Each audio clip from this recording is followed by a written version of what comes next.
Britain के इतिहासकार Z Adams shade ने महात्मा गांधी की सेक्सुअल लाइफ पर एक किताब लिखी थी जिसका नाम था Gandhi naked ambition.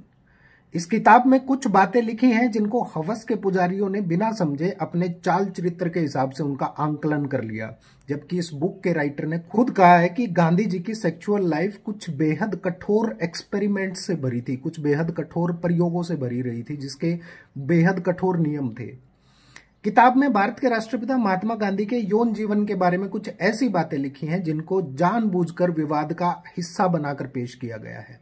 Z Adams shade, जो कि किताब के राइटर हैं, उनका दावा है कि उन्होंने बापू के सैकड़ों खतों की छानबीन की, लेटर्स की इन्वेस्टिगेशन की, उसके बाद इस किताब को लिखा है। इस किताब में कहा गया है कि बुढ़ापे के दिनों में बापू कई जवान महिलाओं के साथ नहाते थे, निर्वस्त्र होकर मालिश करवाते थे।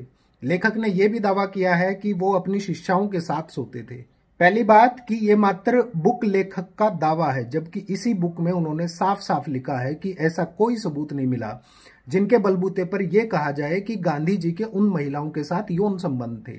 यानी लेखक को लगा तो उसने लिख दिया, नहीं तो वो इस बात की सफाई नहीं देते कि ये लेखक का मात्र दावा है, क्योंकि लेखक समझता है कि प्रिंटेड मटेरियल एक स्ट्रॉन्ग एविडेंस होता है और झूठ लिखने के क्या कॉन्सिक्वेंसेज हो सकते हैं, नतीजे हो सकते हैं। हवस के पुजारियों ने बस यही 4 लाइनें पढ़कर या सुनकर इसे आगे इस किताब को पढ़ना ही जरूरी नहीं समझा, क्योंकि आगे की जानकारी उनकी समझ से ही बाहर की बात है।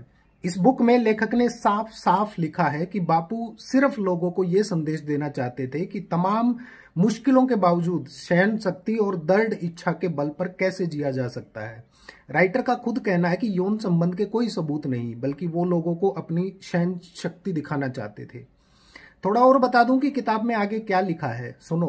बापू के शुरुआती दिनों का जिक्र करते हुए बुक में कहा गया है कि जीवन के पहले चरण में उनकी सेक्स लाइफ एक आम आदमी की तरह सामान्य थी, लेकिन रोचक बात यह है कि करीब साल 1900 के आसपास उन्होंने सादगी का दृढ़ फैसला लिया। 6 साल बाद उन्होंने प्रतिज्ञा की और उस पर चलना शुरू किया, और इसी वजह से बापू के आश्रम में पुरुषों और महिलाओं के बीच यौन संबंधों पर कठोर पाबंदी थी। जवान युवक युवतियों के लिए कठोर नियम बनाए गए थे, और ये बात कई किताबों में कही गई है। दिनकर जोशी की किताब महात्मा वर्सेस गांधी में लिखा है कि एक बार दक्षिण अफ्रीका के एक आश्रम में बापू का एक बेटा एक युवती की ओर आकर्षित हो गया।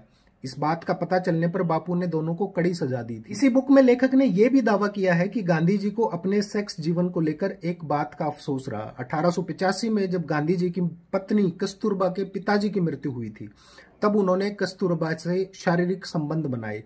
इसके बाद बापू को खुद से घृणा होने लगी थी, लेकिन यह बात आपको कोई नहीं बताएगा, क्योंकि हवस से भरे बैठे नारंगी इन बातों को मान ही नहीं सकते।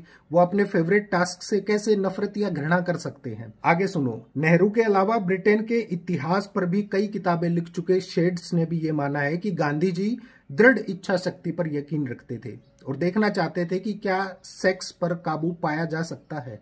शेड्स ने गांधी जी के निर्वस्त्र सोने वाले प्रसंग को धार्मिक रूप से भी जोड़कर दिखा दिया। अब किस नाली में मुंह छुपाओगे।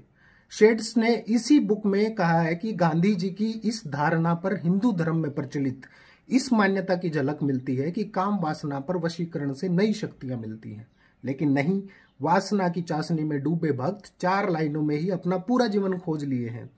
कम से कम जिसने इस किताब के एक पन्ने तक को पलटकर नहीं देखा, वो तो इतिहास और गांधी जी के बारे में ना ही बोले तो अच्छा है। पढ़ते रहो अपना व्हाट्सएप का ज्ञान, किताबें मत पढ़ना, तुम इसी लायक हो।